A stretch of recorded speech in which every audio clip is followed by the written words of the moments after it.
Assalamualaikum warahmatullahi wabarakatuh. Alhamdulillah wassalatu wassalamu ala Rasulillah.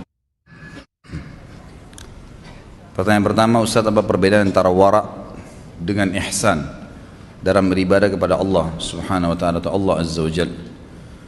Kalau ihsan istilah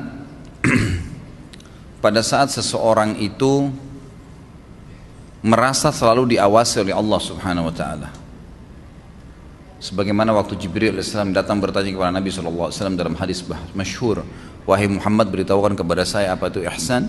Kata beliau, ihsan adalah engkau menyembah Allah seakan-akan engkau melihatnya. Kalau kau tidak melihatnya, maka yakinlah dia melihatmu. Jadi kasusnya adalah dia berusaha menghadirkan Allah yang selalu mengawasi atau selalu melihat dia. Kalau wara' lebih kepada perilaku, lebih kepada perilaku aplikasi lapangannya, dan dia tidak khusus kepada ibadah tertentu. Ihsan itu lebih banyak ulama berikan contoh ke dalam masalah sholat, ibadah-ibadah mahdhah. Sementara wara' itu masuk ke dalam hal-hal yang lebih terinci lagi. Seperti tadi kasus contoh-contoh ya, dia tidak berani menyentuh apa yang bukan haknya, tidak berani mencampuri yang bukan urusan dia. Nah, seperti itu kurang lebih. Jadi memang perbedaan dasarnya pekah ya, tapi lebih banyak wara' itu kepada aplikasi lapangannya. Saya melihat di YouTube seorang qari internasional yang murattalnya banyak dikagumi orang. Dia memiliki nyanyian juga ustadz, semisal Ya Tayyibah dan Ya Rahman dan Rahman Ya Rahman. Tidak ada suara musik dalam lagu tersebut. Apakah dibolehkan nyanyian terlebih yang bersifat sanjungan pada Allah dan Quran bila tidak ada suara musiknya? Boleh saja, tidak ada masalah. Bolehkah seseorang itu melantunkan syair, susunan kata-kata yang baik, pujian, dia lantunkan seperti nyanyiankah atau tidak? Maka secara umum ulama membolehkan, seperti seorang ibu menyanyikan anaknya sesuatu yang positif saja, gitu kan? Atau suami kepada istri, istri kepada suami, atau motivasi untuk muslimin agar mereka bergerak. Sebagaimana kita tahu musuh bergerak ini bekerja, seperti waktu Nabi SAW lagi menggali Khandaq bersama dengan para sahabat, orang-orang muhajirin dan ansar saling melantunkan syair. Mereka mengatakan satu sama yang lain, "Ya Allah, ampunilah muhajirin dan ansar," gitu kan. Tapi sambil dilantunkan, itu boleh saja, tidak ada masalah. Kan yang dipermasalahkan sebenarnya adalah alat musiknya. Alat musiknya. Alat musik memang disebutkan secara khusus dalam sunnah atau dalam hadis Nabi SAW adalah gendang yang dibolehkan. Itu pun pada saat hari raya dan acara walimah bagi wanita. Selain daripada itu, seluruh ulama sepakat umumnya kembali kepada dalil Ibnu Mas'ud radhiyallahu anhu pada saat beliau menafsirkan Al-Quran yang dikatakan wa min nasi ma yashri lahwal hadits yudillan nas an sabilillah.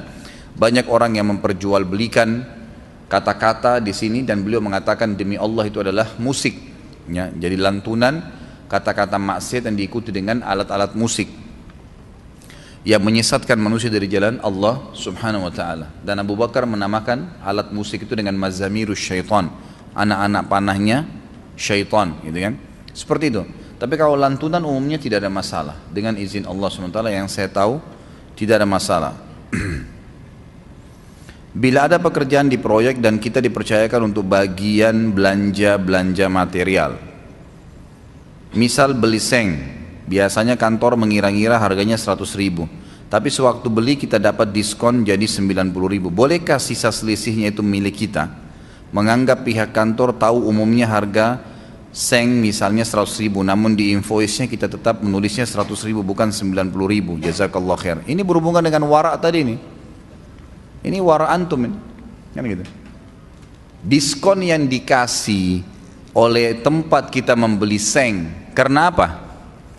Karena Anda pribadi datang atau karena memang mau beli pakai uangnya perusahaan? Hah? Karena mau beli pakai uang perusahaan.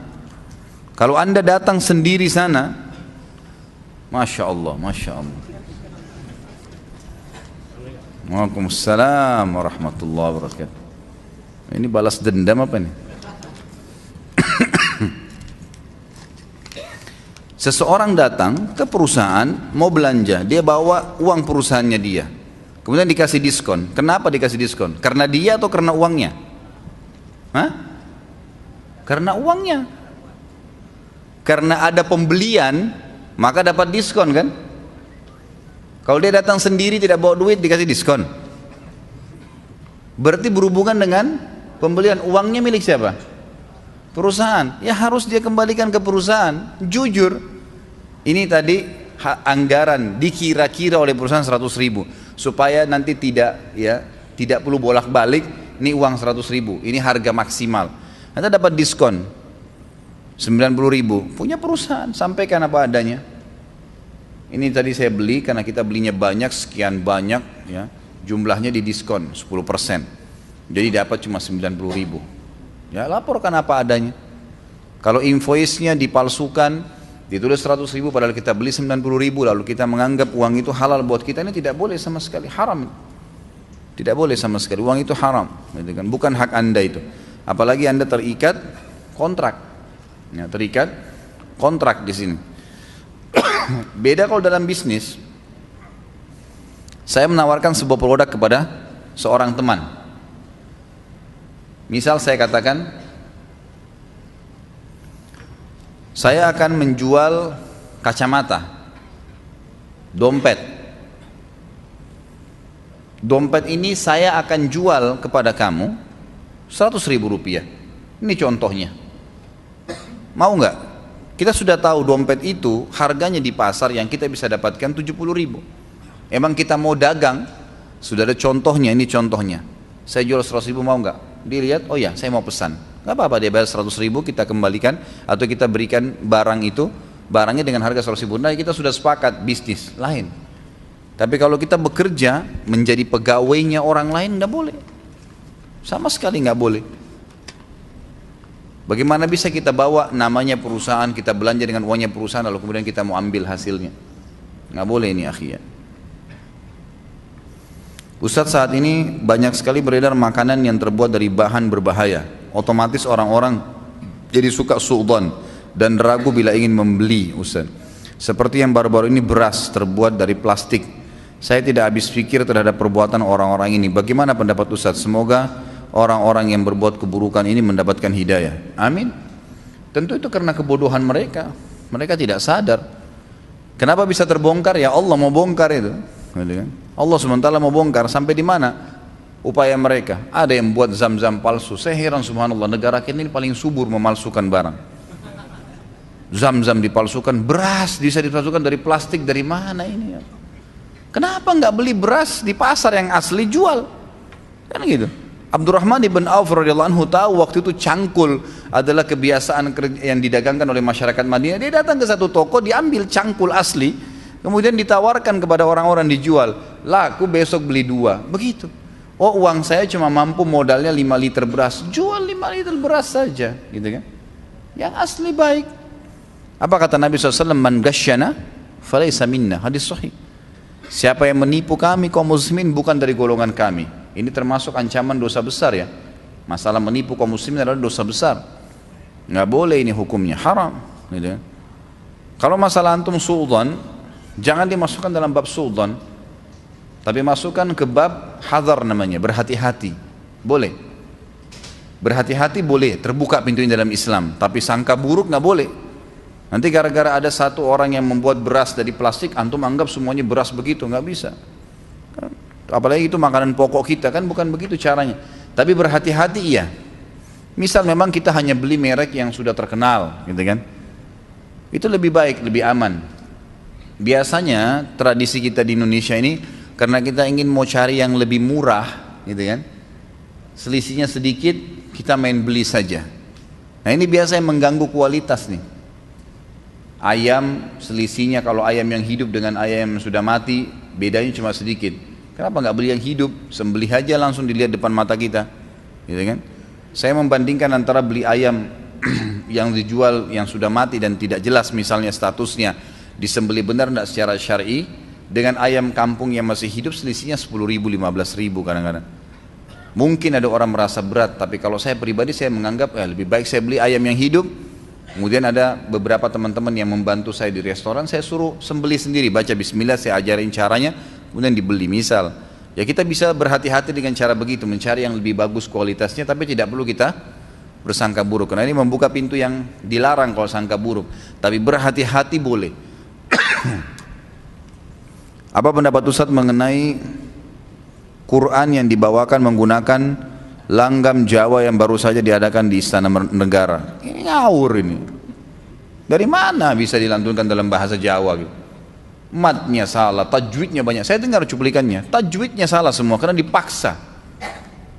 Ini teman-teman kita yang mengubah ke logat Jawa ini, mau nggak lagu Indonesia Raya deh diubah jadi keroncong?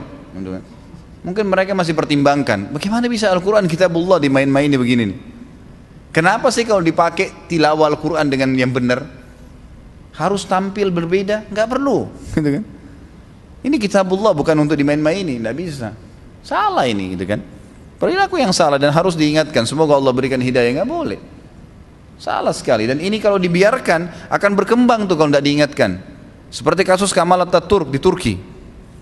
Pertama diubah dalam dialek Turki, lama-lama mengubah dalam bahasa Turki, sampai sempat di zamannya dia azan pakai bahasa Turki. Ini sudah ngawur, ini nggak bisa.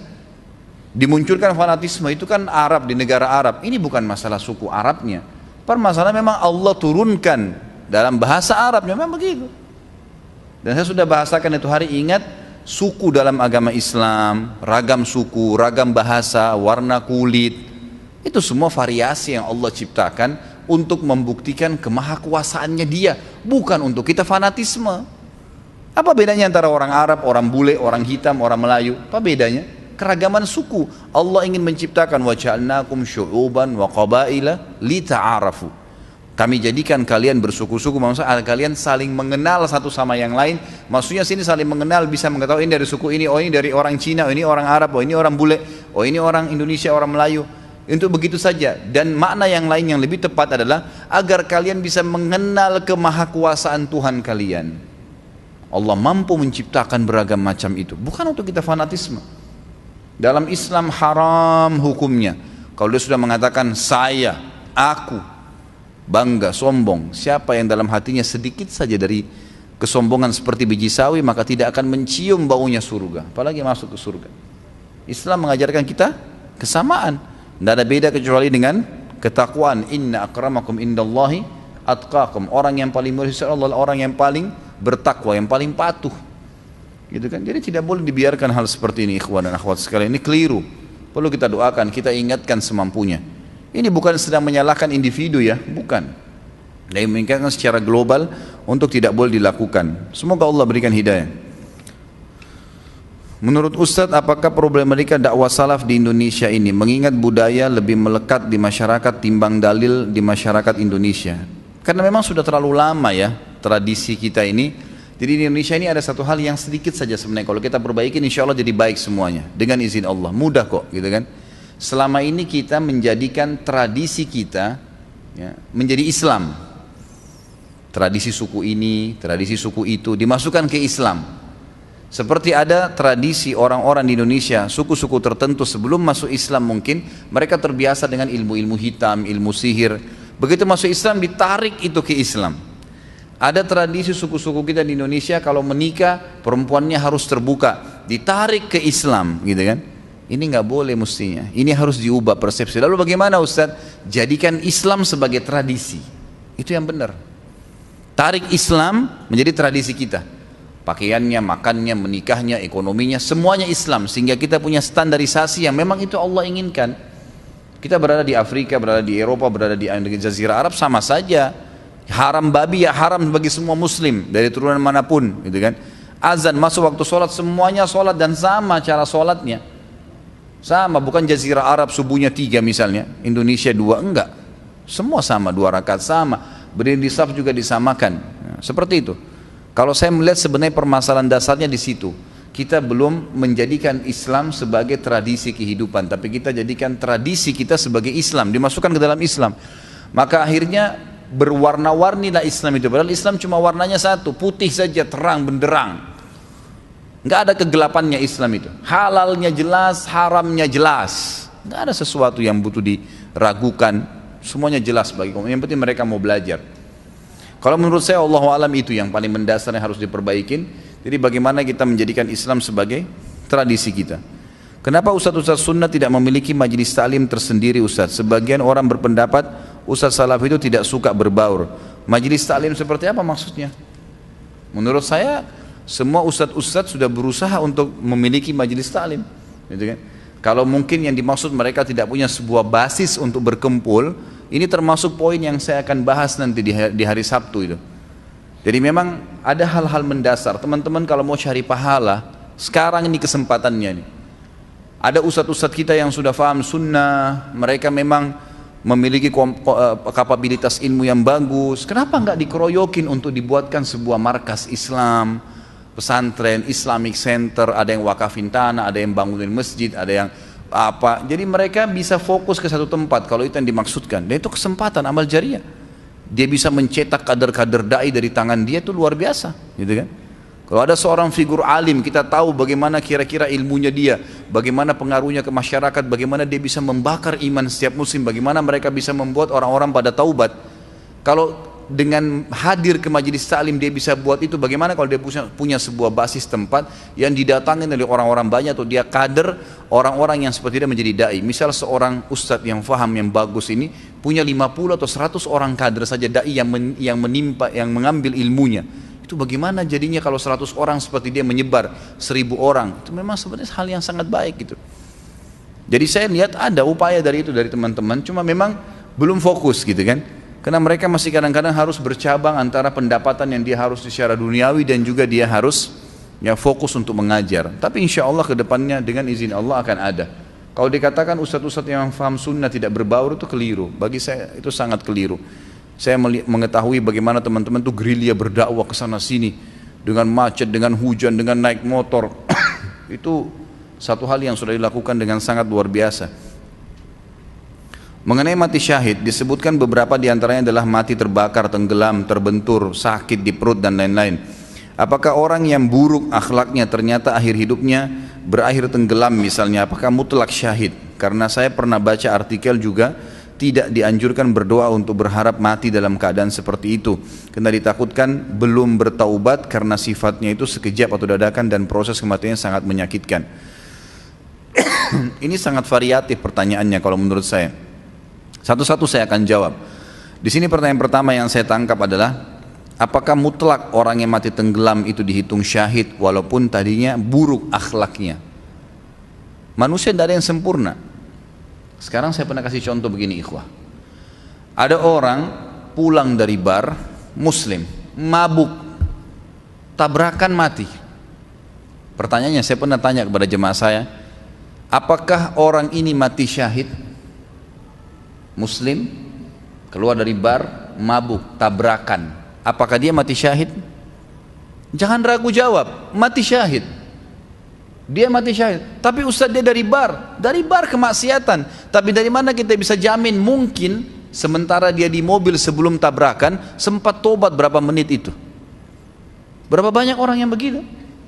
Kan gitu. Mungkin dia tahu tobat itu hitungan menit ikhwah. Nah kawan sekalian, iya kan? Nyesal, ya Allah kenapa tadi saya lakukan, kenapa? Dia mungkin nangis terus tabrakan mati. Karena banyak orang yang mabuk setiap malam. Berapa banyak di Jakarta yang mabuk setiap malam tidak tabrakan tuh? Pulang tidur nggak apa-apa. Iya kan? Dari sekian banyak yang mabuk berapa orang yang tabrakan? 1-2 orang. Memang jelas tuntunan syariat kita orang yang tabrakan mati syahid.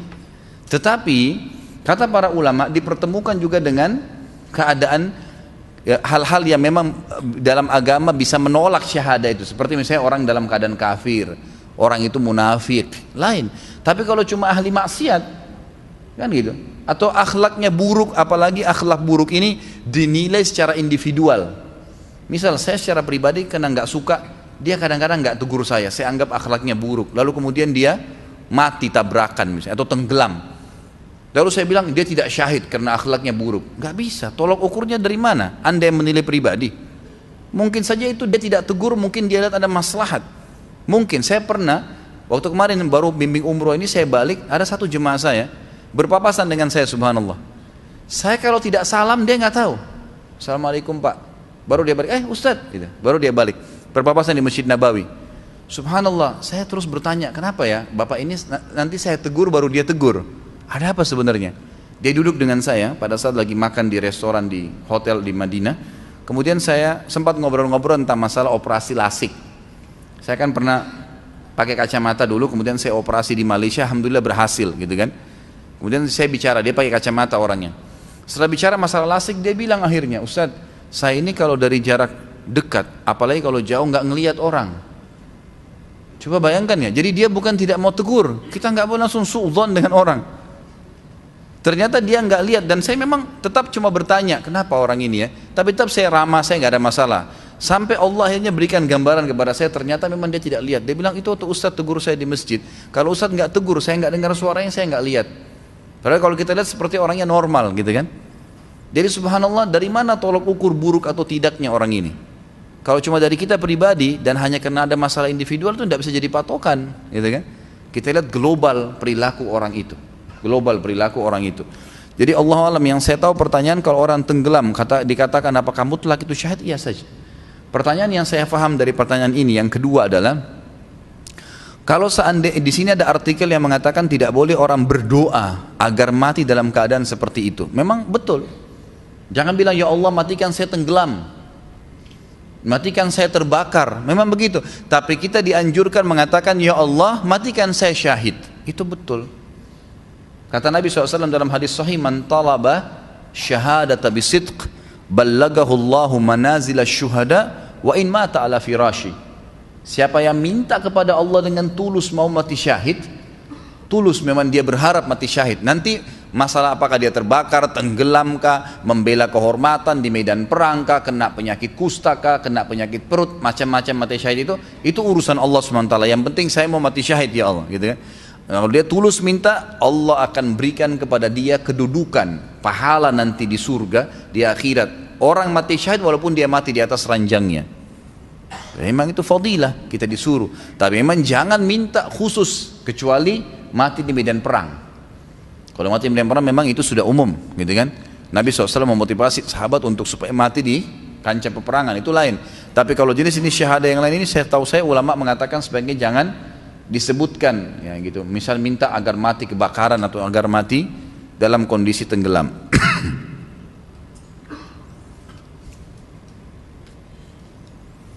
Dalam satu hadis disebutkan salah satu yang bisa membuat masuk surga tanpa hisab adalah tidak pernah minta diruqyah.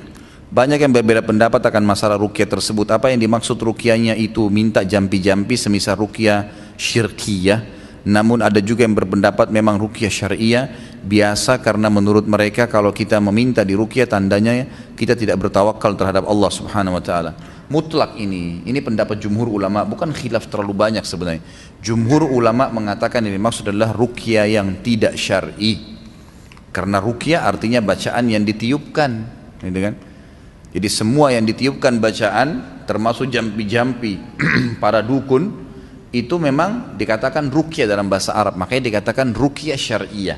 Tiupan yang bacaan yang ditiupkan sesuai dengan syar'i, selalu diikutkan ruqyah syariah. Kalau ruqyah saja secara etimologi bahasa memang artinya masuk jampi-jampi dukun.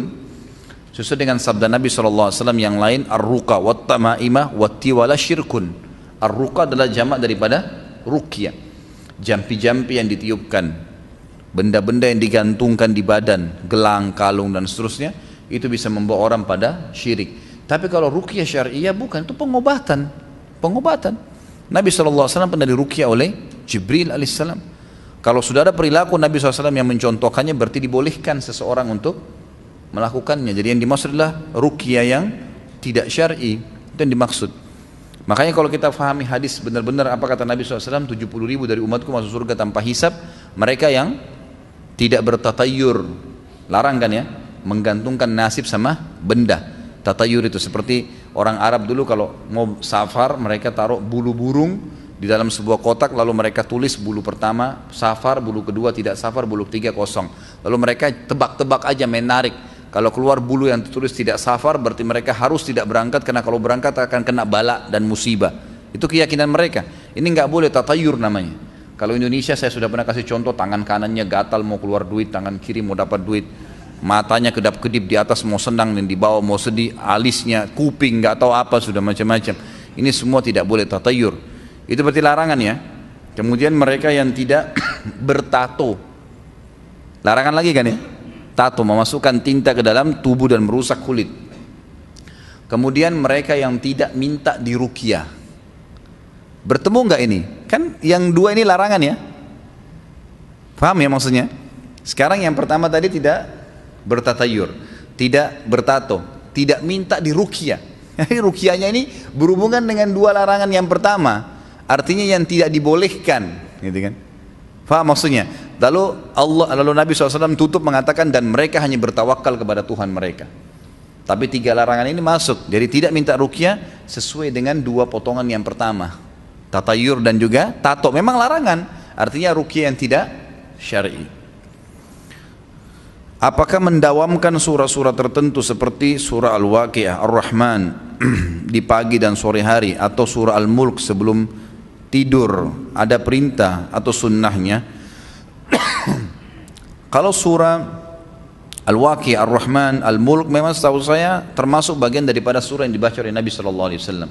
Ada beberapa surah-surah yang dibaca Nabi SAW sebelum tidur, itu adalah masuk dalamnya Al-Mulk 30 ayat, ada Ar-Rahman dan ada Al-Waqi'ah. Salah satunya itu memang disebutkan di dalam beberapa riwayat yang sahih, gitu kan. Jadi boleh saja. Apalagi kalau antum niatnya mau murajaah, mengulangi hafalan itu, ya, itu juga termasuk hal yang mendasar yang dibolehkan.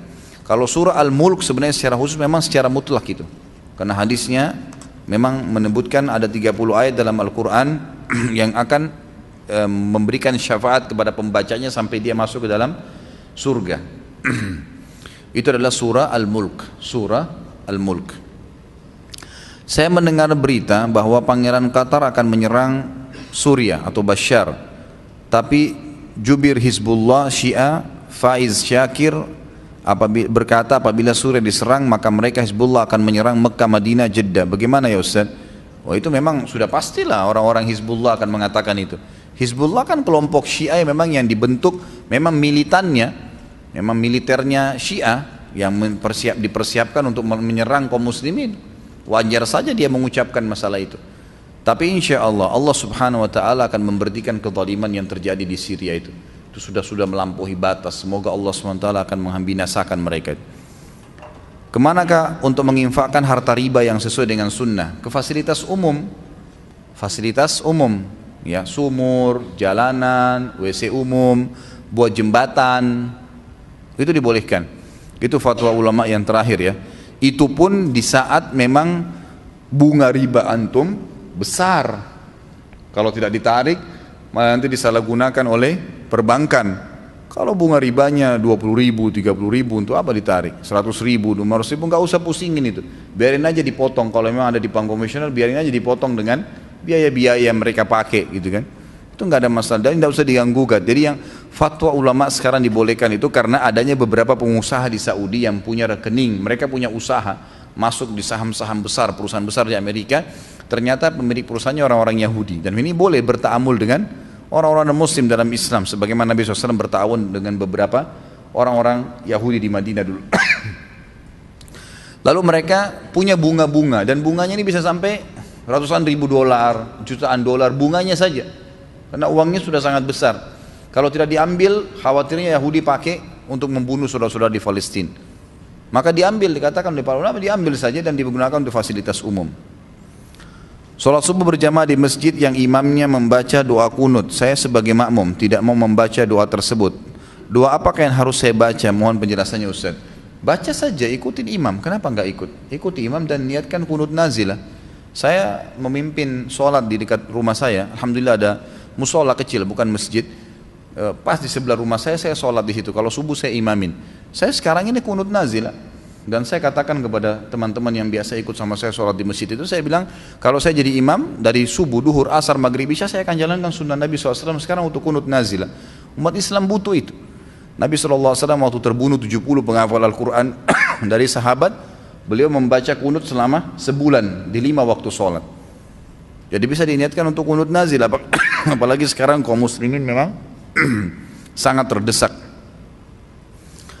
Kata teman saya, perusahaan tempat saya bekerja sering mempermainkan pajak yang semestinya dibayar tapi tidak dibayar. Apa ini? Halalkah gaji yang saya terima sebagai karyawan? Halal saja, selama produk yang dijual itu halal, sistem yang dipakai halal. Cuma pelanggarannya di masalah penyalahgunaan pajak. Jadi dia berdosa di situ pemilik perusahaannya. Tapi apakah gaji pegawai halal? Halal. Tidak ada hubungannya gaji pegawai dengan itu sebenarnya, gitu kan? Dan Anda coba ingatkan supaya mereka meninggalkan itu. Ini sudah ditanya tadi ya, masalah membaca Al-Quran dengan langgam Jawa itu.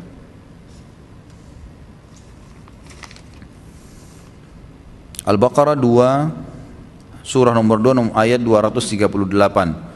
Hafidhu ala salawati was salatil wusta wa qumu lillahi qanitin.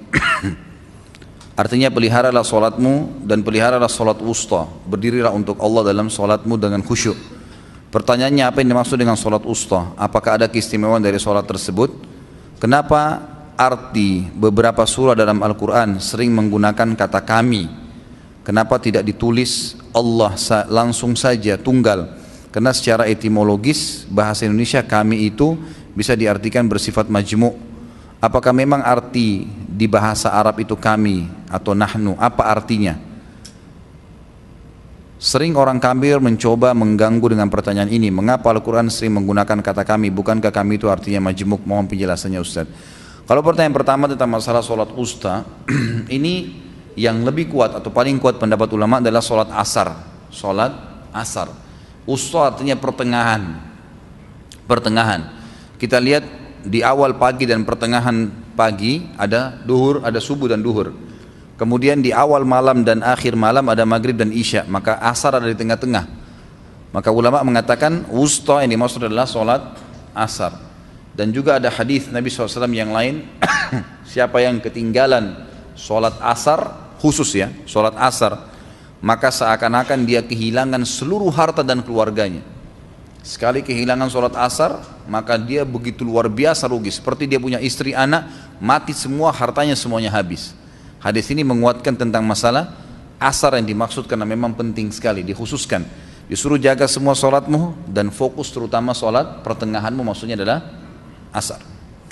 Kalau masalah Al-Quran menggunakan istilah kami, ini dibahas oleh ulama. Setiap Allah SWT menyebutkan tentang perilaku yang Allah turun tangan sendiri, ya kan? Maka Allah menggunakan kata-kata aku atau saya, ya kan? Tapi kalau Allah Subhanahu Wa Taala melibatkan malaikat melakukan tugas-tugas, maka Allah menggunakan dengan istilah kami. Memang begitu. Seperti misalnya masalah pengawasan manusia, makhluk. Kata Allah SWT tentang itu, tajri bi ayunina. Mereka berada di bawah pengawasan kami. Allah ngawasin dan bersama juga dengan malaikat yang ditugaskan, gitu kan. Tapi kalau Allah sendiri, memang Allah Subhanahu wa taala menyebutkan lima khalaqtu biyadayya tentang masalah Adam. Hai iblis, kenapa kau tidak mau sujud? Siapa yang aku ciptakan dengan tanganku sendiri? Maksudnya Adam. Berarti Allah SWT sendirian menciptakan Adam, tidak ada campur tangan malaikat di situ. Jadi seperti itu cara memahaminya. Bagaimana kalau kita bertamu? Dimatikan aja kipasnya, satu orang tolong. Kipasnya tolong dimatikan. Terlalu menyorot ke saya. Bagaimana kalau kita bertamu, ketika itu ada jendela di depannya, dan ketika mengetuk sambil menengok jendelanya, apakah berdosa? Untuk apa menengok jendelanya? Ketuk saja pintunya, bel, nggak usah campur tangan gitu, nggak usah cari tahu. Pas antum lagi lihat jendela di dalam, istrinya lagi tidak pakai baju gimana? Nggak mungkin gitu. Jadi nggak usah campurin apapun yang tidak terlihat. Bel saja, dan adabnya cukup 3 kali. 3 kali ngetuk nggak dibukain, pulang. Kata Nabi SAW, kalau seandainya seseorang dari kalian mendatangi rumah saudaranya dan dia mengetuk sampai 3 kali dan tidak dibukakan, maka pulanglah. Karena mungkin saudaranya lagi tidak ingin ditemui atau dia lagi punya hajat yang lain. Begitu adabnya. Jadi sebaiknya jangan. Batas zikir pagi petang itu apa? Karena ana masih apa ini? terbata, kadang sudah lama, suka lama menyelesaikannya. Ya tentu paling afdal zikir pagi setelah subuh sampai sebelum terbit matahari, itu paling baik. Dan itu subhanallah kalau antum duduk, apalagi pegang buku panduannya, insya Allah 15 menit selesai, 15-20 menit sudah selesai itu. Kalau hafal itu lebih cepat, 10 menit. Saya kadang-kadang kalau duduk, baca agak cepat, 10 menit selesai zikir pagi sore. Jadi kalau perlu jangan berdiri setelah zikir subuh, kecuali sudah selesaikan. Selesai asar juga selesaikan dulu zikir itu, gitu kan? Itu lebih baik. Kalau batasnya sebenarnya ulama tidak memberikan batas yang khusus, tapi yang jelas dikenal dengan zikir pagi berarti sampai pagi habis. Pagi habis biasanya difahami kapan? Pada saat siang datang, gitu kan? Zikir sore berarti pada saat sudah datang malam, itu sudah habis sebenarnya, gitu kan? Kecuali kalau emang antum ketinggalan, lupa, memang ada yang tersisa, maka insya Allah tidak ada masalah dibaca di waktu kita teringat. Apakah ketika duduk tasyahud akhir kita memiringkan kepala? Gak usah miring kepala. Kenapa harus miring kepalanya? Gak usah, gak perlu gitu kan. Cukup duduk pun itu tetap badannya tegak. Ya tetap badannya tegak. Dan saya sudah pernah praktekin. Mungkin teman-teman yang belum pernah ikut atau bisa lihat nanti di YouTube masalah bagaimana saya praktikkan sholat pada saat duduk iftirash, duduk tawarruk. Itu ada cara-caranya yang memang tidak perlu membuat kepala dan badan kita ikut miring. Apakah untuk qanun wad'i yang kita tidak mengetahui yang dilanggar lalu berdosa? Tentu berdosa. Yang kita tidak tahu lain. Kalau yang kita tahu berdosa. Teman-teman yang tidak tahu qanun wad'i itu peraturan pemerintah ya. Kan kita dalam hidup di dunia ini ada peraturannya Allah, ada peraturan manusia. Kalau peraturan Allah mutlak harus diikutin. Kalau peraturan manusia, pemerintah setempat, selama tidak bertolak belakang dengan hukum Allah, maka wajib dipatuhi kalau itu pemerintah. Masuk dalam firman Allah, hai orang beriman, taati Allah, Rasulnya dan orang-orang atau pemimpin di antara kalian. Seperti kasus rambu-rambu lalu lintas, ya, harus punya KTP, akte lahir, nggak ada dalam hukum Allah nih. Di zaman Nabi SAW orang lahir ya lahir saja sudah. Ditahu anaknya fulan, tidak ada akte lahirnya. Tapi sekarang ada untuk mengatur kerapian administrasi. Tidak bertolak belakang dengan hukum Allah karena ada maslahatnya. Bukan hal yang haram, maka wajib dipatuhi. Jadi harus dipatuhi. Tidak boleh seorang muslim melanggar lampu merah, gitu kan? Nggak boleh dia nggak punya KTP, nggak boleh dia nggak punya SIM. Memang begitu. Peraturan-peraturan yang sesuai dengan hukum Allah, hukum yang tidak melanggar hukum Allah dari hukum manusia, pemerintah harus dipatuhi, gitu kan? Kalau dia tidak tahu lain, hukum tidak tahu itu tidak berdosa dengan izin Allah SWT. Artinya tidak dihukum dengan oleh Allah SWT. Istri anak memanggil anak kakak, apakah boleh? Boleh. Kakak, sayang, abang, apa-apa. Yang penting baik-baik semua. Jangan nama-nama binatang ini yang tidak boleh. Saudara anak menyapi anaknya lebih dari 2 tahun, apakah boleh? Sebaiknya jangan. Sebaiknya ya. Jadi maksimal 2 tahun. Karena Allah SWT mengatakan, liman arada yutimma radha'ah, itu haulaini kamilaini liman arada yutimma radha'ah. Bagi wanita-wanita yang mau menyempurnakan susuannya, maka 2 tahun lengkap maksimal. Sebelumnya diberhentikan boleh, maka sebaiknya diberhentikan sebelum 2 tahun itu. Saudara anak berpacaran dengan Nasrani, mohon nasihatnya Ustaz. La haula wa la quwata illa billah. Pacaran saja sama muslim gak boleh, apalagi sama Nasrani. Bagaimana ini? Mohon nasihat saya berhentikan, nasihatin, luruskan, gak boleh. Semoga Allah berikan hidayah. Sama muslim aja gak boleh, apalagi sama Nasrani, ini lebih parah. Seburuk-buruknya muslim, ikhwah akhwat sekalian, tetap kalaupun menikah dengan dia, kalaupun insya Allah tidak terjadi, kalau cerai pun kita punya anak maka tidak akan murtad. Tapi kalau menikah sama orang non muslim, ini butuh ekstra nih ya. Bukan tidak boleh, kalau seorang mu'allaf misalnya dia masuk Islam itu boleh-boleh saja menikahnya, bukan pacarannya. Pacaran jelas tidak boleh. Pacaran hanya boleh setelah menikah. Kalau sebelum menikah tidak boleh, mutlak haram hukumnya. Maka ini resikonya sangat besar. Resikonya sangat besar. Makanya harus jauhi ini penyebab-penyebab jatuh cinta dengan sebab-sebab yang tidak masuk di akal. Itu cinta yang Allah bolehkan karena sudah nikah, kemudian jatuh cinta dengan pasangan. Itu yang boleh dihidupkan. Jangan dibuat itu sebelum menikah, gitu kan? Karena interaksi yang rutin itu memang akan memunculkan cinta nantinya. Sering dengar suara, sering tegur-teguran, sering ketemu, nanti akan memunculkan cinta memang. Dalam Islam boleh, tapi setelah nikah, gitu kan? Setelah nikah, bukan sebelum nikah. Maka ini dua poin yang berbahaya. Pacarannya tidak boleh, apalagi ini dengan orang Nasrani. Menikah dengan orang Nasrani mutlak tidak boleh. Kalau itu laki-laki ya, laki-lakinya Nasrani. Kalau perempuannya Muslimah, ini yang tidak boleh. Tapi kalau terbalik, laki-lakinya Muslim, perempuannya Nasrani masih boleh. Tapi wanitanya betul-betul harus wanita ahli kitab yang faham tentang kitab Injilnya. Tapi itu pun ada resiko-resiko ya, yang semestinya memang didahulukan firman Allah Subhanahu wa taala, wala abdun mu'minun khairum min musyrikin walau a'jabakum. Ingatlah wahai wanita muslimah, seorang hamba budak berkulit hitam muslim ya, lebih baik daripada orang musyrik atau orang-orang yang kafir, walaupun laki-laki itu mengagumkan bagi kalian. Wala amatun, Allah balik lagi, mu'minatun khairum min musyrikatin walau a'jabatkum. Ingatlah wahai laki-laki muslim, wanita-wanita budak, wanita kulit hitam tapi muslimah jauh lebih baik daripada wanita-wanita musyrikah yang kafirah, walaupun itu membuat kalian kagum. Apa kata Allah alasannya? Ulaika yad'una ilan nar. Ingatlah orang-orang kafir itu akan memanggil kalian ke neraka. Wallahu yad'u ilal jannati wa maghfirati biidni. Sementara Allah sedang mengajak kalian ke surga dan pengampunan dengan izinnya ya. Jadi mereka tuh sulit, nanti akan ada PR-PR dalam rumah tangganya, jadi nggak perlu. Sahkah Ustaz jika seorang wanita menikah hanya terdiri dari kakaknya sebagai walinya, mempelai laki-laki dan mahar? Di sini ayahnya wanita sudah meninggal dunia. Sah saja. Kalau ayahnya sudah meninggal itu nggak ada masalah insya Allah.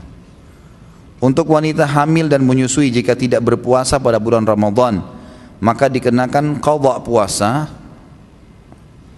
Qadha puasa apa? Atau mungkin ya, atau membayar fidyah Ustaz.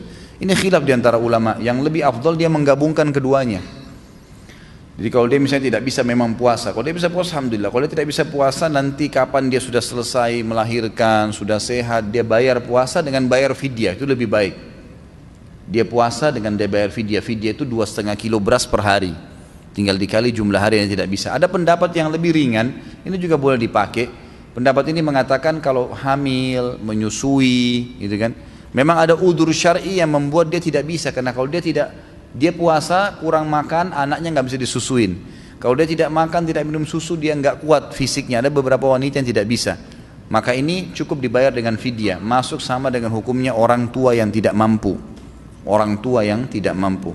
Jadi biar bisa membayar fidyah. Saya sebagai pemilik suatu usaha perdagangan di pasar, saya sangat curiga kepada karyawan saya dengan pembukuan keuangannya, karena setiap saya tanya jawabannya selalu tidak masuk akal. Berdosakah saya memata-matainya? Saya ingin membuktikan kejujurannya. Jadi bukan memata-matai, memperbaiki sistem yang benar, gitu kan? Untuk apa rambu-rambu lalu lintas ada? Kalau nggak ada rambu-rambu lalu lintas, mati lampu-rambu lintas, walaupun profesor dia akan lari juga, balap, gitu kan? Itu rambu-rambunya. Jadi saya sarankan, saya juga menjalankan usaha, maka yang kita lakukan adalah bagaimana meletakkan rambu-rambu supaya tidak terjadi itu. Seperti sistem yang sudah ada, sekarang kan sudah dengan teknologi yang canggih, kita tidak perlu lagi menggunakan manual, misalnya sudah bisa menggunakan sistem stok yang terpotong, stoknya, gitu kan? Penjualan ketahuan dengan adanya sistem yang ada sekarang itu sangat bagus, gitu kan. Sekarang juga sudah sangat murah software-software yang ada itu, ya memang ditawarkan oleh perusahaan-perusahaan. Saya tahu seperti ada perusahaan Zahir itu kan bagus ya, dia bisa menawarkan sistem, tinggal kita mau seperti apa nih, usaha saya ini, saya jual ini, bisa dibuatin program nggak, nanti dituntun sama dia. Kita bayar mungkin 2 juta atau berapa, kemudian nanti akan diberikan sesuai dengan yang kita butuhkan. Makin besar kebutuhannya, makin rumit perusahaannya, banyak ya sistem yang dibutuhkan, maka makin mahal harganya. Tapi itu akan sangat membantu. Dan kalau misalnya memang melihat gelagat-gelagat pegawai ini tidak benar, kita punya hak untuk memberhentikan dan mengganti dengan orang yang lain gitu. Ya, itu memang sudah sering terjadi. Saya juga pernah mengalaminya, tapi akhirnya saya coba mengubah, mengganti dengan pegawai-pegawai yang insya Allah sudah ikut dengan taklim-taklim sunnah, itu bisa ditawarkan. Apakah sah ibadah haji apabila menggunakan visa selain visa haji atau umroh, yaitu visa pekerja atau kunjungan ziarah? Sah saja, tidak ada masalah insya Allah. Intinya kan memang dibolehkan dia masuk ya, diizinkan dia masuk, karena memang izin kerja itu pun kalau dia kerja di kontrak oleh satu perusahaan atau individu di Saudi itu boleh saja dia masuk karena diizinkan. Kemudian kalau dia masuk juga sebagai pekerja musiman, sekarang ada tuh untuk laki-laki kan, visa haji musiman itu dibolehkan, karena memang juga dibolehkan oleh kerajaan Saudi untuk masuk itu. Afwan Ustaz, sengaja pertanyaan saya ketik karena tulisan saya seperti kesamber petir ya. Khawatir saya zalim kepada Pak Ustadz karena membuat Pak Ustadz sudah susah membaca. Masya Allah, jazakallah khair. Pertanyaan saya pernah dengar salah satu Ustadz di TV yang mengatakan ada satu hadis yang menerangkan bahwa orang yang tidak khusyuk dalam sholatnya merupakan ciri orang munafik. Apakah benar ada hadis seperti demikian Ustadz? Jika memang ada, siapa yang meriwayatkannya? Berarti banyak juga orang muslim yang dikategorikan munafik, termasuk saya karena sering tidak khusyuk dalam sholat. Saya belum pernah mendapatkan hadis itu. Belum pernah menemukan hadis bahwasanya seperti ini lafadznya ya, orang yang tidak khusyuk dalam sholat merupakan ciri orang munafik. Lafadz ini saya sendiri pribadi belum pernah temukan. Tapi memang ciri orang munafik, mereka kalau berzikir kepada Allah buru-buru, mereka kalau mendirikan sholat mereka malas, itu memang ada, itu ciri orang munafik. Tapi kalau lafadz hadis mengatakan tidak khusyuk adalah ciri orang munafik, ini belum pernah saya temukan. Karena orang tidak khusyuk itu terjadi pada kalangan sahabat ya, terjadi, kata Nabi SAW kepada para sahabat waktu itu, ada orang di antara kalian yang tidak menerima pahala sholatnya kecuali setengahnya. Ada di antara kalian tidak terima kecuali 2/3-nya, ada yang tidak menerima kecuali 1/10-nya, ada yang tidak menerima pahala sholatnya sama sekali. Artinya akan ada di kalangan sahabat dan kaum muslimin memang yang sekali sadar, sekali tidak sadar gitu kan. Tapi ada juga mendapatkan pahala maksimal. Itu jadi terjadi itu dari godaan syaitan. Ya, Utsman bin Abi Mad'un radhiyallahu anhu pernah berkata kepada Nabi SAW, ya Rasulullah, saya kalau sholat sering terganggu. Kadang-kadang saya ingat kerjaan, ingat keluarga, kadang-kadang juga saya khusyuk. Kata Nabi SAW, itu ada golongan syaitan yang bernama khinzib atau khanzab yang bertengkar di sebelah kiri kuping musalli, orang yang sedang sholat. Dia akan mengatakan ingatlah ini, ingatlah itu, sampai dia lupa berapa rakaat dia sholat. Kalau datang kepadamu, bacalah a'udzubillahi minasyaitonirrajim, isti'adzah, lalu meludahlah, tiuplah ke sebelah kirimu. Ditiup, bukan meludah besar ya. Nanti orang di sebelah jadi marah nanti. Jadi ditiup tiga kali. Kata Utsman bin Mad'un radhiyallahu anhu, setelah saya kerjakan, maka akhirnya hilanglah waswas syaitan itu, gitu kan. Kalau masih terganggu juga, ulama mengatakan dihubungkan juga dengan masalah yang lain, yaitu masalah dosa yang masih mengganggu. Jadi kadang-kadang dosa juga menjadi penyebab orang tidak khusyuk. Dalam satu ceramah, Ustadz pernah menjelaskan mengenai perang Uhud secara rinci dan jelas. Korban dari pasukan muslim sekitar 70 syahid. Beberapa diantaranya wafat terbunuh, tidak disengaja, oleh sesama pasukan muslim karena kondisi peperangan yang sangat kacau balau. Yang saya tanyakan, apakah pasukan muslim yang wafat karena terbunuh oleh sama muslim dapat dikatakan juga mati syahid? Jawabannya iya. Jadi kalau dia terbunuh di kancah peperangan dan kesalahan seorang muslim, karena dia sudah niat keluar berperang, maka matinya mati syahid. Matinya mati syahid. Tapi tidak semua orang, kata ulama, terbunuh oleh muslim dikatakan syahid. Misal ada dua orang muslim berantem lalu saling bunuh-membunuh gitu kan, yang satu mati, maka dilihat kondisinya. Kalau dia membela kehormatannya memang dia benar, maka dia mati syahid. Tapi kalau tidak, dasarnya memang misalnya dia perampok, dia apa, itu tidak mungkin dihitung dia mati syahid. Dilihat keadaannya. Apa yang dilakukan oleh badan intelijen dengan memata-matai umat Islam, apa hukumnya? Saya sudah bilang tadi, kalau ada maslahat yang misalnya pemerintah, tadi saya kasih contoh dalam peperangan gitu kan, dalam hal-hal yang memang dibutuhkan karena dianggap ada maslahat umum oleh pemerintah, karena Nabi SAW mengutus mata-matai orang-orang yang berusaha untuk menyerang Madinah ya. Terkadang ada di antara mereka yang sudah mengaku sebagai muslim, seperti kasus Musailam al-Kadzab yang mengaku sebagai nabi pada saat di akhir hidup Nabi Muhammad SAW. Nabi SAW sempat mengutus beberapa sahabat untuk memata-matai mereka gitu kan. Jadi kalau lihat ada maslahatnya di situ, memang dicurigain berbahaya bagi umat Islam, maka itu boleh-boleh saja karena pihak pemerintahan ya. Yang kita sering bahas tadi adalah secara individu yang tidak dibolehkan gitu. Apakah boleh saya sholat qasar? Apa ini? Apakah boleh sholat qasar ketika saya mau safar jam 3 sore pada hari Jumat? Kalau boleh bagaimana caranya? Jadi kalau yang dimaksud di sini adalah mau safar jam 3, pesawatnya akan take off jam 3, jam berapa Anda ke bandara?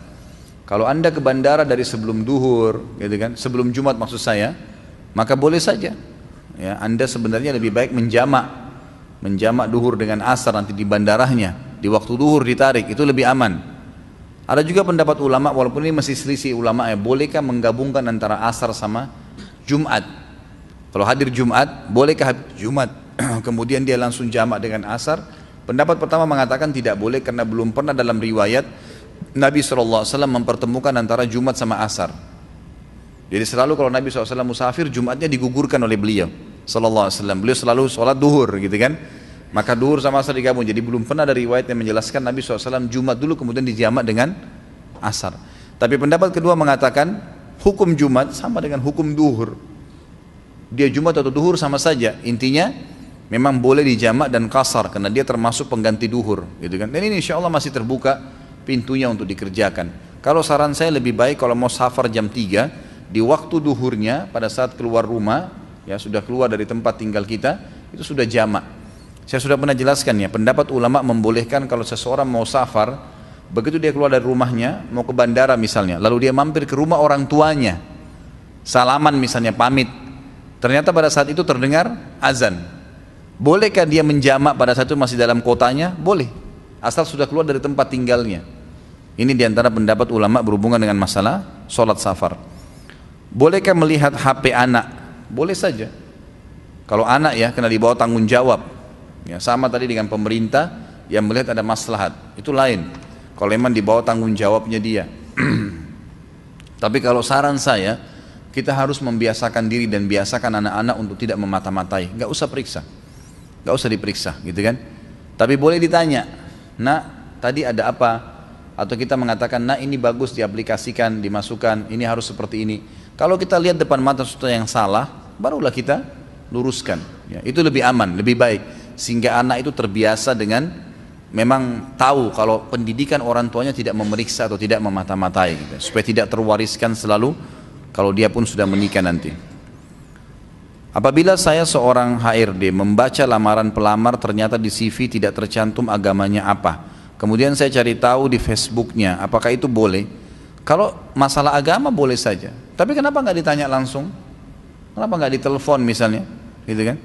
Ini Anda belum cantumkan agama. Boleh saya tahu agamanya apa? Nggak masalah itu. Boleh saja kita tanyakan, itu hak kita. Nggak ada masalah. Lebih baik ditanya daripada kita harus mencari tahu. Tapi khusus untuk mencari agama, menurut saya itu bukan memata-matai sebenarnya. Karena memata-matai itu kan mencari apa tadi? Sesuatu yang salah dari orang itu, gitu kan? Apabila seseorang meminta diruqyah, apakah itu boleh? Sudah saya jawab tadi ya. Sholat sunnah rawatib apakah boleh di rumah? Kemudian baru pergi sholat wajib di masjid? Tentu lebih baik, lebih afdal. Kata Nabi SAW, sholat itu semuanya afdal dikerjakan di rumah kecuali sholat wajib. Dalam hadisnya dikatakan jangan kalian jadikan rumah kalian sebagai kuburan. Itu yang selalu digunakan untuk sholat sunnah. Apakah Ustadz ada program menghafal Al-Quran? Kalau untuk pegawai saya di restoran sama di toko memang ada program. Saya buatkan program itu. Dalam satu pekan mereka harus nyetor hafalan 2 kali. Tapi kalau secara umum saya nggak buka untuk tahfidz Quran itu, gitu kan? Karena memang tidak ada waktu untuk pengawasan dan pengontrolan. Tapi bisa teman-teman ikut di tempat-tempat yang sudah ada sekarang. Bolehkah membaca Al-Quran dengan langgam? Ini sudah juga. Nusantara. Masya Allah, bahasa Arab sajalah. Jika terjadi jual beli rumah atau tanah, maka diperlukan cek dokumen sertifikat. Maka dilakukan cek intip untuk mengetahui keaslian dokumen tersebut di BPN. Apakah itu dibolehkan? Bukan dikategorikan mengintip dokumen. Kalau memang itu diperlukan karena dikhawatirkan ini adalah bahaya, mungkin ada palsunya gitu kan. Tapi kalau saya sarankan ikuti prosedur aja, tanya baik-baik, memang ini betul nggak keasliannya, kenapa harus ngintip? Jadi betul-betul ditanya apa adanya, memang ini betul atau tidak. Saya tanya ya Pak, saya pastikan suratnya asli atau tidak ya. Oh ya silakan, ya sudah kita cek, aman saja. Bagi seorang muslim tidak ada yang samar-samar ya. Ingat ikhwah akhwat sekalian, dalam rumah tangga, dalam pekerjaan, dalam apapun, usahakan hidup kita semuanya transparansi, nggak ada yang tertutup. Aman, tenang, nggak ada musuh, nggak ada apa-apa gitu. Tenang aja, semuanya jelas bagi kita. Kalaupun kita dituduh, kita tahu kita nggak melakukan apa-apa karena kita memang sangat terbuka, gitu kan? Seperti itu. Jadi kita harus semuanya transparan, tidak ada sesuatu yang tertutup, kecuali aib-aib. Memang itu kita dilarang untuk mempermalukan diri kita sendiri. Ustaz, saya mau tanya tentang sholat jamak saat keadaan perjalanan. Teman saya melakukan sholat jamak takdim pada saat sudah sampai tempat tujuan, apa boleh? Padahal dia sudah sampai tempat tujuan pada saat sholat duhur, namun sholat asarnya dijamak dengan duhur. Boleh saja, nggak ada masalah itu. Hukumnya mengaji ayat Al-Quran dengan langgam, sudah tadi ini juga. Masya Allah, heboh betul itu, ya.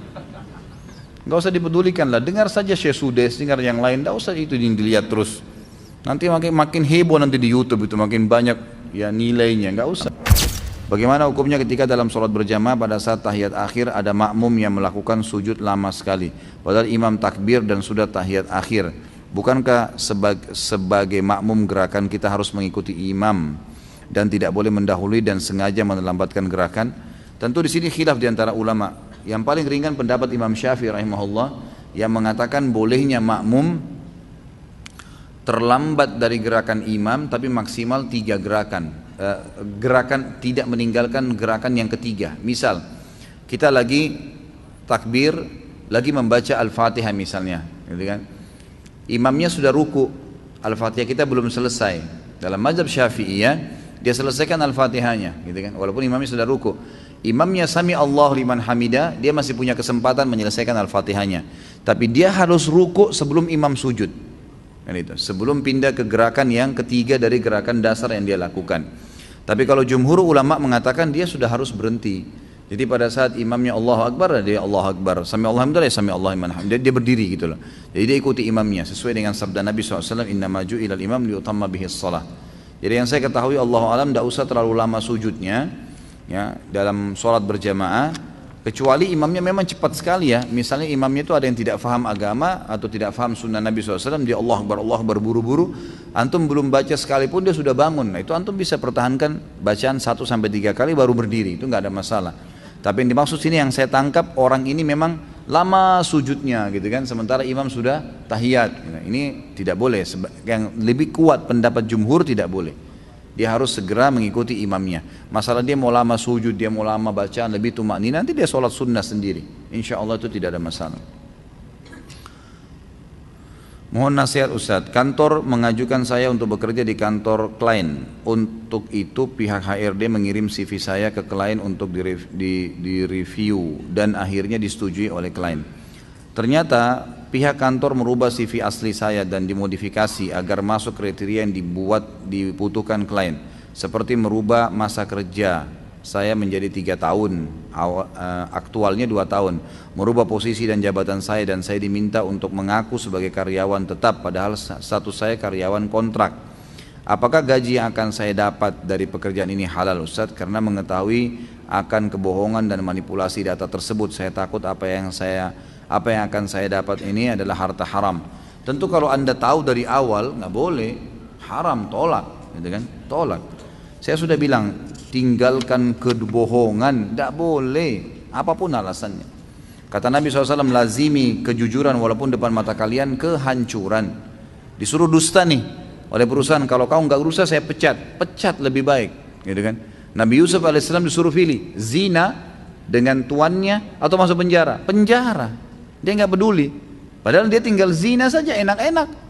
Dia tinggal nikmatin sama istri tuannya, semua perempuan-perempuan itu Mesir juga, sampai disebutkan dalam sebuah athar, wanita-wanita dari Mesir itu berkata kepada istrinya, raja waktu itu, kalau dia berhasil mau zina sama kamu, saya juga mau berzina sama Yusuf, yang penting Yusufnya mau, saya bayar berapa saja. Jadi kayak sudah dikontrak nih, asal mau aja. Lalu kata istrinya raja, dia pilih, dia berzina, Ikuti kemauan saya atau saya penjara? Yusuf mengatakan apa? Penjara. Haram dan halal, tinggalkan haram, konsekuensinya tertinggal masalah dunia nggak apa-apa. Tinggalkan. Apa yang terjadi? Hanya di penjara sejenak, sebentar. Habis itu Allah angkat derajatnya jadi menteri, kemudian jadi raja, gitu kan? Jadi seperti itu. Makanya kita jangan toleransi tentang masalah seperti ini. Kalau perlu memang itu, kalau kita tahu dari awal. Kalau tidak tahu dari awal, kita tidak tahu sama sekali. Ternyata rekayasa dari kantor, gitu kan? Kemudian kita masuk di sebuah perusahaan, kita sampaikan kepada perusahaan kita yang kerja, maaf ini saya baru tahu datanya Anda buat palsu begini dan saya tidak terima ini, saya nggak bisa. Sudahlah, kau sudah enak kerja? Enggak, saya nggak mau. Silakan tunjuk pegawai lain, saya akan kembali ke perusahaan ini, kan itu. Atau bahasakan, kalau tidak saya bahasakan apa adanya dengan perusahaan yang sekarang saya kerja, perusahaan klien ini. Memang begitu. Kita harus punya prinsip dasar, nggak bisa gitu. Untuk apa kita mau mentoleransi pada hal-hal yang haram?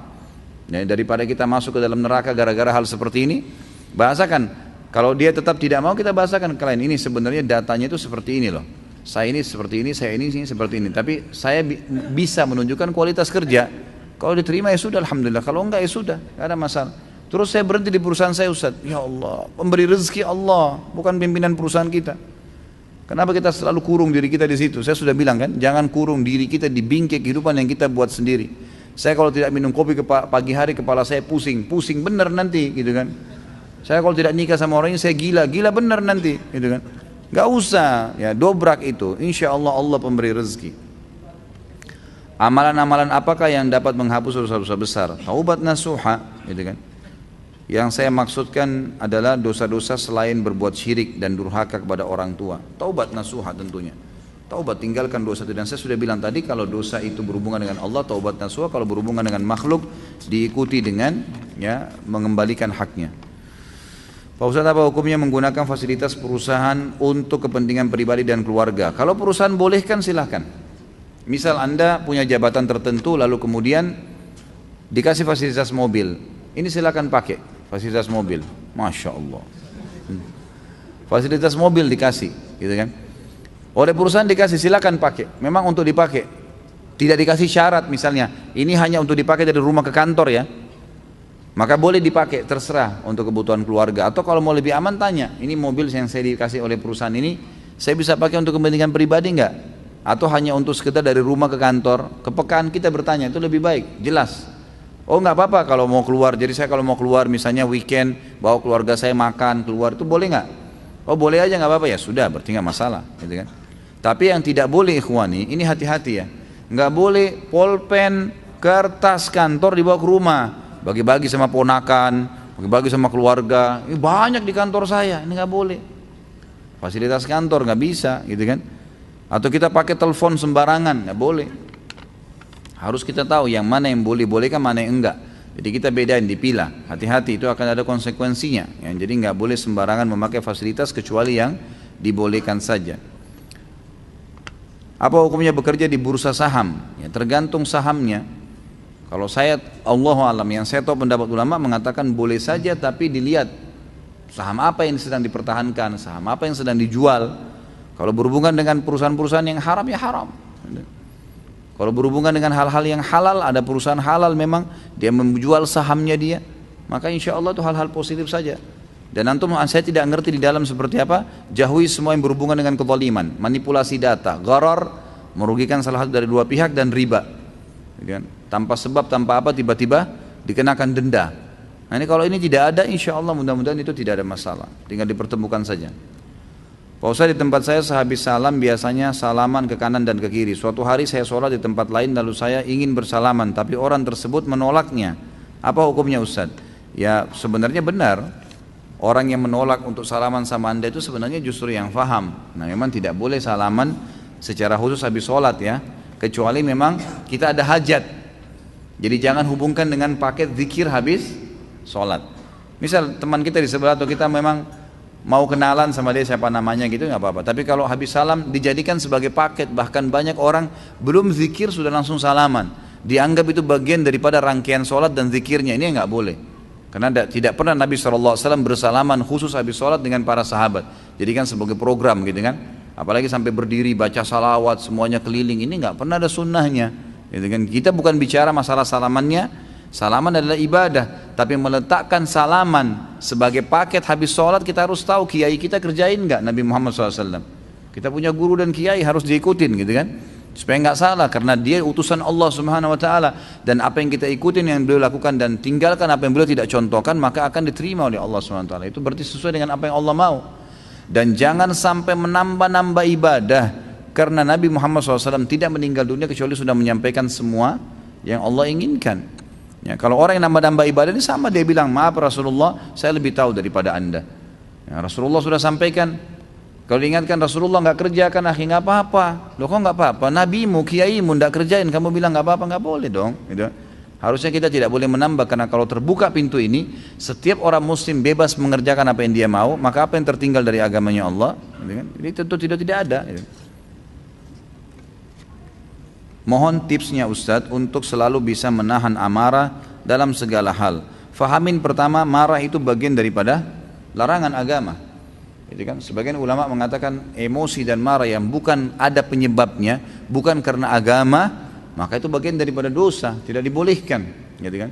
Emosional. Dan Nabi SAW mengatakan bukanlah ya, keperkasaan, kejantanan, kebijaksanaan, kedewasaan dinilai daripada marahnya orang. Suaranya yang keras, banting-banting barang, bukan itu, gitu kan?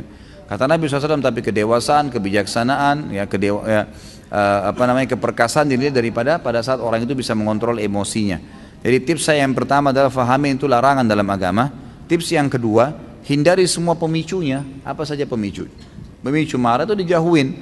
Apa saja yang kira-kira membuat kita selalu marah, ya itu kita dihindarin. Gitu kan? Kalau mungkin teman-teman yang sering olok-olok jadi kita marah aja, hindari teman-teman itu, gitu kan? Jadi kita hindarin semua fasilitas itu. Dan insya Allah kita baca atau penanya bisa membaca fadilah dan pahala orang yang sabar. Sabar berarti dia meredam emosi itu ya. Bolehkah kita mendoakan kebaikan kepada teman kita yang non muslim? Boleh saja. Misal yang paling baik itu hadiah paling baik Anda doakan supaya dapat hidayah. Boleh. Ya Allah berikan hidayah. Bolehkah kita mendoakan non muslim agar sembuh? Boleh kalau dari penyakitnya.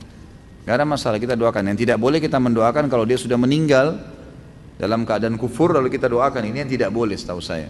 Sebagaimana dalam riwayat dikatakan Nabi SAW mengatakan, saya menziarahi kuburan ibu saya, kemudian Tuhan saya minta izin kepada Tuhan saya menziarahi kuburan ibu saya diizinkan, dan saya minta agar beristighfar untuk ibu saya tidak diizinkan karena Aminah meninggal dalam keadaan kufur, menyembah berhala, ibu Nabi SAW, gitu kan? Maka Allah tidak izinkan untuk itu. Nabi Nuh alaihissalam waktu anaknya tenggelam, Allah Subhanahu Wa Taala tidak izinkan dia untuk ya, tidak dikabulkan doanya agar anaknya diselamatkan karena meninggal dalam keadaan kufur. Nabi Ibrahim alaihissalam ayahnya, gitu kan? Jadi kita lihat banyak sekali. Nabi Lut istrinya dengan Nabi Nuh juga. Ya. Bagaimana cara membayar hutang kepada orang yang berjualan sedangkan orang tersebut sudah tidak berjualan di tempat tadi? Jadi kalau memang tidak ditahu sama sekali, ya sudah sedekahin aja. Semua utang yang kita tidak sempat bayar dan tidak ditemukan lagi orangnya, maka sedekahkan saja dengan nilai itu. Kalau kita tahu tentunya tempatnya, mungkin ada yang kenal dia. Apalagi kalau di tempat kajian ya. Kalau di tempat kajian itu biasanya bisa kita tanyain kepada siapa yang sering hadir di situ, mungkin mereka tahu. Kalau sama sekali tidak ditemukan, sedekah saja. Jika seorang kafir yang terlebih dahulu menutup hatinya dari jalan Allah Subhanahu Wa Taala, bagaimana dengan seorang bayi yang terlahir dan orang tuanya yang kafir, yang otomatis menjadikan bayi tersebut seorang kafir? Apakah bayi tersebut juga terlebih dahulu menutup hatinya kepada Allah Subhanahu Wa Taala? Tentu saja tidak. Tentu saja tidak. Semua orang, kata ulama, sampai detik terakhir sebelum meninggal Allah datangkan sinyal hidayah. Semua, nggak terkecuali. Kalau antum punya teman orang-orang kafir, coba lemparkan pertanyaan-pertanyaan. Kamu tahu nggak tentang Islam? Umumnya tahu. Kamu pernah dengar tentang Islam? Kamu pernah baca buku tentang Islam? Ada nggak keluarga kamu yang Islam? Umum semua jawabannya ada, iya, gitu kan? Mereka dapat sinyal hidayah. Anak ini dalam keadaan kafir. Kemudian kalau dia dewasa, mulai dia beranjak, Allah SWT berikan terus petunjuk tuh. Terus diberikan petunjuk, sinyal. Tinggal dia peka menangkap. Kan saya sudah pernah jelaskan ikhwani. Tidak mungkin Allah SWT turunkan tangan dari langit, tapi Allah SWT datangkan sinyal, gitu kan? Misal kita dengarkan azan, ada peringatan tuh, ada dalam hati kita bisikan dari para malaikat tuh waktunya sholat, gitu kan? Kalau kita peka tangkap, kita sholat, ya kita dapat pahalanya, gitu kan? Seperti itulah, jadi sinyal datang selalu kepada setiap orang. Apakah dengan menyerahkan segala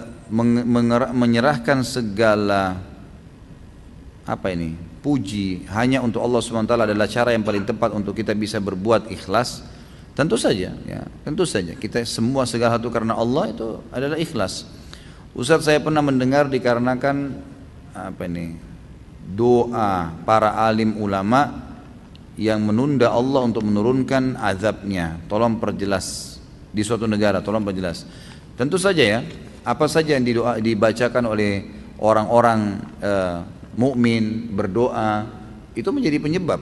Ya, orang mukmin itu kalau dia berdoa, dia mengingatkan kaumnya sambil dia mengingatkan juga kesalahan-kesalahan yang dikerjakan oleh orang-orang, insya Allah itu termasuk bisa saja jadi penghambat azabnya Allah datang. Benarkah statement ini tidur adalah istirahat untuk raga atau badan kita, sedangkan istirahat untuk jiwa atau ruh kita ialah beribadah kepada Allah SWT, sholat, baca Al-Quran?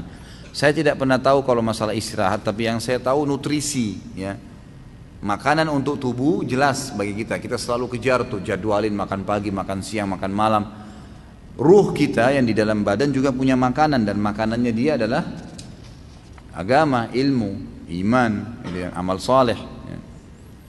Ustaz, apa ciri atau kriteria ulama yang dimaksud dalam Al-Fatir ayat 28? Apa nih surahnya? Ayatnya apa tuh? Saya nggak hafal ya, nggak ingat sekarang. Nanti sebentar dilihat terakhir ya. Kenapa? Apa? Innama yakhsyallaha min ibadil ulama. Itu yang ditanyakan? Ya, ulama secara umum ya. Ulama itu jamak daripada alim yang berarti memahami hukum halal haramnya Allah. Yang dimaksud dengan ayat ini innama yakhsyallaha min ibadil ulama, sesungguhnya orang yang paling takut, tunduk, patuh mengenal Allah adalah ulama. Artinya orang yang sudah belajar ilmu-ilmu agama, itu yang dimaksud. Jadi memang ulama yang faham, dan dia ini dikatakan seorang alim pada saat bersatu padanya dua hal. Dia punya ilmu dan dia amalkan. Karena tidak masuk dalam kriteria alim kalau dia punya ilmu dia tidak amalkan, gitu kan? Jadi tidak dimasukkan dalam kategori alim yang memang bisa masuk dalam ayat ini ya. Yang dalam arti kata dia akan tunduk patuh sama Allah. Karena kalau yang patuh tunduk sama Allah itu yang memang yakhsya, ya dia takut kepada Allah, itu adalah orang yang punya ilmu dan diamalkan. Seseorang bekerja pada perusahaan pemasok tenaga kerja, dalam kurung perusahaan A. Perusahaan A tersebut memasok tenaga kerja ke perusahaan B. Setelah orang tersebut diterima di perusahaan B, baru diketahui bahwa perusahaan A memperbagus atau menambah biodata orang tersebut agar memenuhi minimum persyaratan perusahaan B. Sama tadi ini ya. Apa yang harus dilakukan oleh orang tersebut dan bagaimana status gajinya? Sama dari ini jawaban saya dengan yang sebelumnya.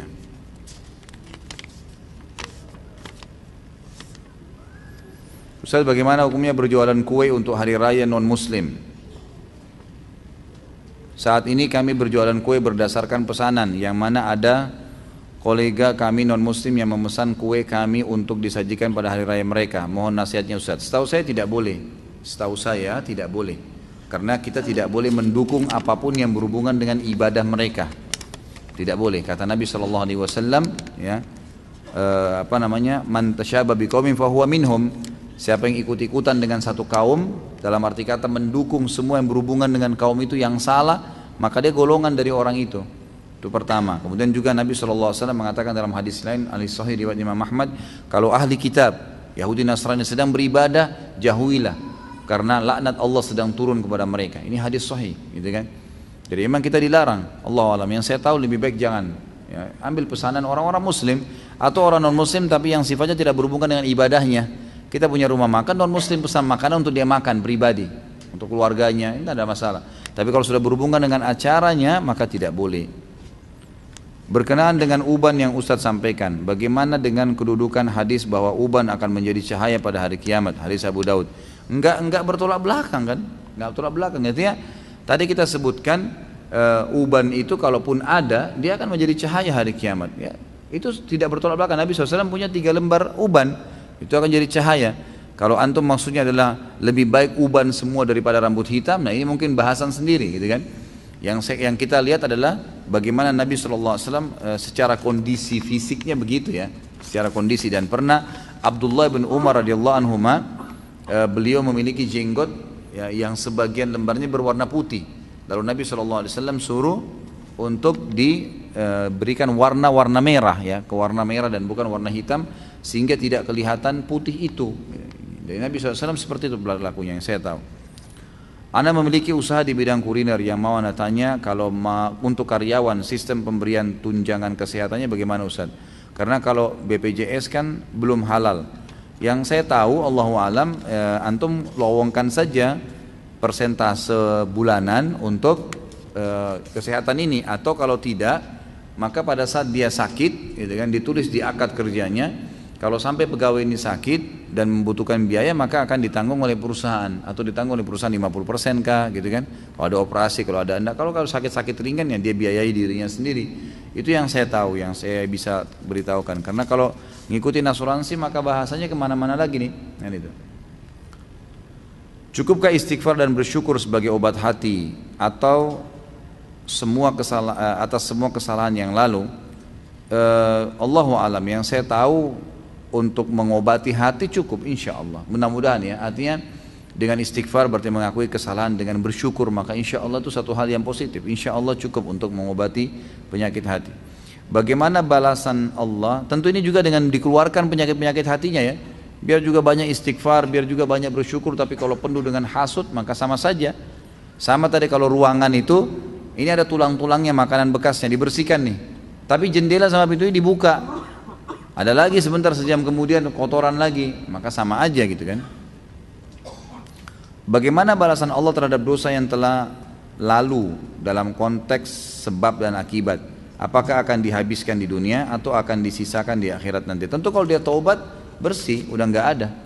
Karena kata Nabi SAW dalam hadis sahih riwayat Abu Daud, at-taubat tajubbu ma qablah. Ya, at-taubat tajubbu ma qablah. Jadi taubat itu membersihkan semua yang lalu-lalu. Jadi sudah tidak ada lagi, asal dia taubat insya Allah. Apabila kita dizalimi seseorang, dapatkah kita memohon percepatan balasan? Kan sudah saya jelasin tadi. Boleh saja, tapi lebih baik kalau kita minta diberikan hidayah. Jika terlambat bangun setelah matahari terbit, masih bisakah kita sholat subuh? Bisa, tapi dengan syarat bukan disengaja, bukan sengaja ya. Dalam arti kata gini, memang antum tidur kebablasan bangun, atau sempat terbangun cuma kayak orang tidak sadar tidur lagi, memang tidak bisa menguasain diri, maka itu tetap sholat. Tapi kalau ada orang emang dasarnya sudah dengar azan subuh, nggak mau sholat, gitu kan? Memang dia nggak mau sholat, ditunda, bukan ditunda, memang dia tidak mau sholat.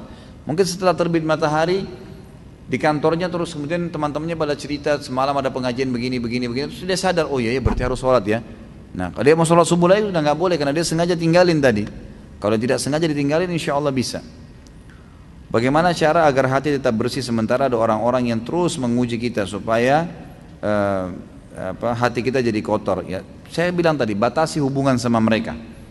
Ya, kontek-kontekan semaksimal mungkin kita batasi semua. Orang-orang yang bisa menyebabkan masalah dengan kita secara imaninya, hati kita jadi kotor, ditinggalkan. Kalau bisa ditinggalkan malah lebih baik, gitu kan, diputus kontak. Cari orang-orang yang bisa menjadi pendukung kita untuk bisa membersihkan hati itu. Bagaimana cara menghindari zina dan riba? Ya, paling pertama baca dulu hukumannya. Saya sarankan Anda membaca sebentar, bisa di search, di Google, ditulis hukuman bagi orang yang berzina, hukuman bagi riba. Baca tuh ancaman-ancamannya Allah di situ. Itu yang paling pertama, kiat pertama. Jadi Anda punya informasi kenapa saya harus tinggalkan. Karena selama ini yang membuat orang tidak mau tinggalkan karena dia belum tahu ada apa di belakang itu. Kita tidak mau mengerjakan satu perbuatan karena kita tidak tahu dapat apa di situ tuh. Misalnya perbuatan baik nih. Kalau ada orang malas sholat karena dia belum tahu ada apa di sholat tuh, dikasih apa sama Allah. Kalau dia baca janji-janji Allah, insya Allah poin pertama akan terdongkrak hatinya untuk mau mengerjakan. Sama halnya dosa, dia terus mau mengerjakan karena dia belum tahu ancaman Allah di situ, maka dia cari tahu ancaman Allah, gitu kan? Itu yang pertama. Yang kedua, jauhi semua fasilitas yang mendukung itu. Tontonan yang didengar, tidak boleh lagi lihat semua itu, memang ditutup ya. Jangan buka.